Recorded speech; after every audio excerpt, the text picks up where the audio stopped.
ನಮಸ್ಕಾರ ಸ್ನೇಹಿತರೆ, ಡಿಜಿಟಲ್ ಕನ್ನಡಿಗ ಚಾನೆಲ್ಗೆ ನಿಮ್ಮೆಲ್ಲರಿಗೂ ಆತ್ಮೀಯವಾದ ಸ್ವಾಗತ. ನಾನು ನಿಮ್ಮ ಬಸವರಾಜ್. ಇವತ್ತಿನ ವಿಡಿಯೋದಲ್ಲಿ ನಾವು ರಾಜ್ಯದ ಲಕ್ಷಾಂತರ ಬಡವರು, ವೃದ್ಧರು, ವಿಕಲಚೇತನರು ಮತ್ತು ವಿಧವೆಯರು ಎದುರಿಸುತ್ತಿರುವ ಒಂದು ಅತ್ಯಂತ ಗಂಭೀರವಾದ ಸಮಸ್ಯೆಯ ಬಗ್ಗೆ ಮಾತನಾಡಲಿದ್ದೇವೆ. ಹೌದು, ಕಳೆದ 3-4 ತಿಂಗಳಿನಿಂದ ರಾಜ್ಯದಲ್ಲಿ ವೃದ್ಧಾಪ್ಯ ವೇತನ, ವಿಕಲಚೇತನರ ಪಿಂಚಣಿ ಮತ್ತು ವಿಧವಾ ವೇತನ ಸಂಪೂರ್ಣವಾಗಿ ನಿಂತು ಹೋಗಿದೆ. ಈ ಮಾಶಾಸನವನ್ನು ನಂಬಿಕೊಂಡು ತಮ್ಮ ಜೀವನ ನಡೆಸುತ್ತಿದ್ದ ಲಕ್ಷಾಂತರ ಜನ ಇವತ್ತು ಬೀದಿಗೆ ಬೀಳುವ ಪರಿಸ್ಥಿತಿ ಬಂದಿದೆ. ಈ ವಿಡಿಯೋವನ್ನು ನೀವು ಪೂರ್ತಿಯಾಗಿ ನೋಡಿ, ಯಾಕಂದ್ರೆ ಈ ಧ್ವನಿ ಸರ್ಕಾರದ ಕಿವಿಗೆ ಮುಟ್ಟಬೇಕಾಗಿದೆ. ಸ್ನೇಹಿತರೆ, ನಮ್ಮ ಕರ್ನಾಟಕ ರಾಜ್ಯದಲ್ಲಿ ಲಕ್ಷಾಂತರ ಜನ ವೃದ್ಧರು, ಅಂಗವಿಕಲರು ಮತ್ತು ವಿಧವಾ ಮಹಿಳೆಯರು ಸರ್ಕಾರ ನೀಡುವ ಈ ಸಣ್ಣ ಪಿಂಚಣಿ ಹಣದಲ್ಲೇ ತಮ್ಮ ತಿಂಗಳ ಔಷಧಿ, ಊಟ ಮತ್ತು ಜೀವನದ ಸಣ್ಣ ಪುಟ್ಟ ಖರ್ಚುಗಳನ್ನು ನಿಭಾಯಿಸುತ್ತಿದ್ದರು. ಆದರೆ ದುರದೃಷ್ಟವಶಾತ್ ಕಳೆದ 3 ತಿಂಗಳಿನಿಂದ ಇವರ ಬ್ಯಾಂಕ್ ಖಾತೆಗಳಿಗೆ ಒಂದೇ ಒಂದು ರೂಪಾಯಿ ಮಾಶಾಸನದ ಹಣ ಜಮೆಯಾಗಿಲ್ಲ.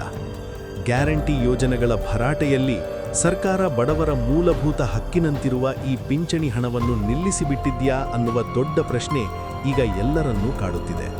ಚಿಕ್ಕೋಡಿ ಸೇರಿದಂತೆ ರಾಜ್ಯದ ಮೂಲೆ ಮೂಲೆಯಿಂದ ಫಲಾನುಭವಿಗಳು ಸರ್ಕಾರದ ವಿರುದ್ಧ ತೀವ್ರ ಆಕ್ರೋಶ ವ್ಯಕ್ತಪಡಿಸ್ತಾ ಇದ್ದಾರೆ. ಜನರು ನೇರವಾಗಿ ಪ್ರಶ್ನೆ ಮಾಡ್ತಿದ್ದಾರೆ, ಸಚಿವರು ಮತ್ತು ಶಾಸಕರ ಸಂಬಳ ಭತ್ಯೆಗಳು ಮಾತ್ರ ಪ್ರತಿ ತಿಂಗಳು ಸರಿಯಾದ ಸಮಯಕ್ಕೆ ಅವರ ಖಾತೆ ಸೇರುತ್ತೆ. ಆದರೆ ನಮ್ಮಂಥ ಬಡವರಿಗೆ ಕೊಡುವ ಈ ಸಣ್ಣ ಮೊತ್ತದ ಮಾಶಾಸನ ಯಾಕೆ ವಿಳಂಬ ಆಗ್ತಿದೆ ಅಂತ ಇವತ್ತು ಬಡ ಜನತೆ ಆಕ್ರೋಶದಿಂದ ಕೇಳ್ತಾ ಇದ್ದಾರೆ. ಇಲ್ಲಿ ನಾವು ಗಮನಿಸಬೇಕಾದ ಇನ್ನೊಂದು ಮುಖ್ಯವಾದ ವಿಷಯ ಇದೆ. ಸರ್ಕಾರ ಒಂದು ಕಡೆ ಗೃಹಲಕ್ಷ್ಮಿ ಯೋಜನೆಯಡಿ ಮಹಿಳೆಯರಿಗೆ ಪ್ರತಿ ತಿಂಗಳು 2,000 ರೂಪಾಯಿಗಳನ್ನು ನೀಡ್ತಾ ಇದೆ. ಆದರೆ ಅದೇ ಮನೆಯಲ್ಲಿರುವ ವಯಸ್ಸಾದ ತಂದೆ ತಾಯಿಗೆ ಸಿಗಬೇಕಾದ ವೃದ್ಧಾಪ್ಯ ವೇತನ ಅಥವಾ ವಿಕಲಚೇತನರ ಪಿಂಚಣಿಯನ್ನು ಮಾತ್ರ ನಿಲ್ಲಿಸಿಡಲಾಗಿದೆ. ಜನರು ಕೇಳ್ತಿರೋದು ಇಷ್ಟೇ, ಗೃಹಲಕ್ಷ್ಮಿ ದುಡ್ಡು ಕೊಡ್ತೀರಿ ಹೌದು, ಆದರೆ ನಮ್ಮ ಹಿರಿಯರ, ನಮ್ಮ ಮನೆಯಲ್ಲಿರೋ ಕಷ್ಟದಲ್ಲಿರುವ ಅಂಗವಿಕಲರ ದುಡ್ಡನ್ನು ಯಾಕೆ ಇಟ್ಕೊಂಡಿದ್ದೀರಿ ಅಂತ.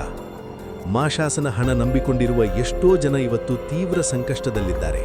ಎಷ್ಟೋ ಜನ ವೃದ್ಧರಿಗೆ ಸರಿಯಾಗಿ ನಡೆಯಲು ಕೂಡ ಆಗುವುದಿಲ್ಲ. ಇಂತಹ ಪರಿಸ್ಥಿತಿಯಲ್ಲಿ ಔಷಧಿ ತರಲು ಕೂಡ ಹಣವಿಲ್ಲದೆ ಅವರು ಪರದಾಡುವಂತಾಗಿದೆ. ಮೊದಲೆಲ್ಲ ಈ ಪಿಂಚಣಿ ಹಣ ಪೋಸ್ಟ್ ಆಫೀಸ್ ಮೂಲಕ ನೇರವಾಗಿ ಮನೆಗೆ ಬರ್ತಾ ಇತ್ತು ಅಥವಾ ಸುಲಭವಾಗಿ ಸಿಗ್ತಾ ಇತ್ತು. ಆದರೆ ಈಗ ಎಲ್ಲವನ್ನೂ ಬ್ಯಾಂಕ್ ಖಾತೆಗಳಿಗೆ ಲಿಂಕ್ ಮಾಡಿ ಇಡಿಬಿಟಿ ಮಾಡಲಾಗ್ತಿದೆ. ಬಡ ಜನರಿಗೆ ಬ್ಯಾಂಕುಗಳಿಗೆ ಅಲೆಯುವುದೇ ದೊಡ್ಡ ಹಿಂಸೆಯಾಗಿದೆ. ಈಗ ಜನ ಬ್ಯಾಂಕುಗಳಿಗೆ ಹೋಗಿ ನಮ್ಮ ಪೆನ್ಷನ್ ದುಡ್ಡು ಯಾಕೆ ಬಂದಿಲ್ಲ ಅಂತ ಕೇಳಿದ್ರೆ ಅಲ್ಲಿರೋ ಬ್ಯಾಂಕ್ ಸಿಬ್ಬಂದಿಗಳು ನಮಗೆ ಗೊತ್ತಿಲ್ಲ, ಸರ್ಕಾರದಿಂದಲೇ ದುಡ್ಡು ಬಂದಿಲ್ಲ, ಬಂದ್ರೆ ನಿಮ್ಮ ಅಕೌಂಟ್ಗೆ ಜಮೆಯಾಗುತ್ತೆ ಅಂತ ಹೇಳಿ ಕೈ ತೊಳೆದುಕೊಳ್ತಿದ್ದಾರೆ. ವಯಸ್ಸಾದ ವೃದ್ಧರು, ವಿಕಲಚೇತನರು ತಿಂಗಳುಗಟ್ಟಲೆ ಬ್ಯಾಂಕ್ ಮೆಟ್ಟಿಲು ಹತ್ತಿ ಇಳಿದು ಸುಸ್ತಾಗಿ ಹೋಗಿದ್ದಾರೆ. ಮಹಿಳಾ ಮತ್ತು ಮಕ್ಕಳ ಕಲ್ಯಾಣ ಇಲಾಖೆಯ ಸಚಿವರಾದ ಲಕ್ಷ್ಮೀ ಹೆಬ್ಬಾಳ್ಕರ್ ಅವರೇ, ನಿಮ್ಮ ಇಲಾಖೆಯಲ್ಲಿ ಮತ್ತು ರಾಜ್ಯ ಸರ್ಕಾರದಲ್ಲಿ ಏನಾಗ್ತಾ ಇದೆ? ಲಕ್ಷಾಂತರ ಬಡವರು ಪ್ರತಿ ತಿಂಗಳು ಈ ಪಿಂಚಣಿ ಹಣಕ್ಕಾಗಿ ಕಾಯುತ್ತಿದ್ದಾರೆ.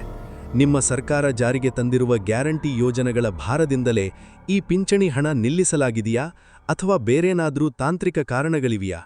ಯಾವುದೇ ಕಾರಣ ಇರಲಿ, ಬಡವರ ಹೊಟ್ಟೆಯ ಮೇಲೆ ಹೊಡೆಯುವ ಕೆಲಸ ಆಗಬಾರದು. ಬೇರೆ ರಾಜ್ಯಗಳಲ್ಲಿ ಕರ್ನಾಟಕಕ್ಕಿಂತ ಹೆಚ್ಚಿನ ಪಿಂಚಣಿಯನ್ನು ನೀಡಲಾಗ್ತಿದೆ. ಆದರೆ ನಮ್ಮ ರಾಜ್ಯದಲ್ಲಿ ಕೊಡುತ್ತಿರುವ ಸಣ್ಣ ಮೊತ್ತವನ್ನು ಕೂಡ ಕಾಲಕಾಲಕ್ಕೆ ಬಿಡುಗಡೆ ಮಾಡದೆ ವಿಳಂಬ ಮಾಡಲಾಗುತ್ತಿದೆ ಅನ್ನೋದು ಬಡ ಜನರ ನೇರವಾದ ಆರೋಪವಾಗಿದೆ. ಸರ್ಕಾರ ತರುತ್ತಿರುವ ಇಲ್ಲಸಲ್ಲದ ಹೊಸ ನಿಯಮಗಳು, ಕೆವೈಸಿ ಅಪ್ಡೇಟ್, ಆಧಾರ್ ಲಿಂಕಿಂಗ್ ಮುಂತಾದ ತಾಂತ್ರಿಕ ಪ್ರಕ್ರಿಯೆಗಳಿಂದಾಗಿ ಅನಕ್ಷರಸ್ಥ ಬಡವರು ಬಲಿಯಾಗುತ್ತಿದ್ದಾರೆ. ತಾಂತ್ರಿಕ ತೊಂದರೆಗಳಿದ್ದರೆ ಅದನ್ನು ಸರಿಪಡಿಸುವುದು ಸರ್ಕಾರದ ಜವಾಬ್ದಾರಿ. ಆದರೆ ಅದನ್ನೇ ನೆಪವಾಗಿಟ್ಟುಕೊಂಡು 3-4 ತಿಂಗಳು ಹಣ ತಡೆಹಿಡಿಯುವುದು ಎಷ್ಟು ಸರಿ? ಈ ಪಿಂಚಣಿ ಹಣ ಬಂದ್ರೆ ಮಾತ್ರ ಎಷ್ಟೋ ವೃದ್ಧರಿಗೆ ಗೌರವದ ಊಟ ಸಿಗುತ್ತದೆ, ಆಸ್ಪತ್ರೆ ಖರ್ಚಿಗೆ ಹಣ ಸಿಗುತ್ತದೆ. ಸರ್ಕಾರ ತಕ್ಷಣವೇ ಎಚ್ಚೆತ್ತುಕೊಂಡು ಈ ಸಮಸ್ಯೆಯನ್ನು ಬಗೆಹರಿಸಬೇಕಾಗಿದೆ. 4 ತಿಂಗಳಿನಿಂದ ಬಾಕಿಯಿರುವ ಎಲ್ಲಾ ಪಿಂಚಣಿ ಹಣವನ್ನು ತಕ್ಷಣವೇ ಫಲಾನುಭವಿಗಳ ಖಾತೆಗೆ ಬಿಡುಗಡೆ ಮಾಡಬೇಕು ಎಂದು ರಾಜ್ಯದ ಜನತೆ ಇವತ್ತು ಒಕ್ಕರುಳಿನಿಂದ ಆಗ್ರಹಿಸುತ್ತಿದ್ದಾರೆ.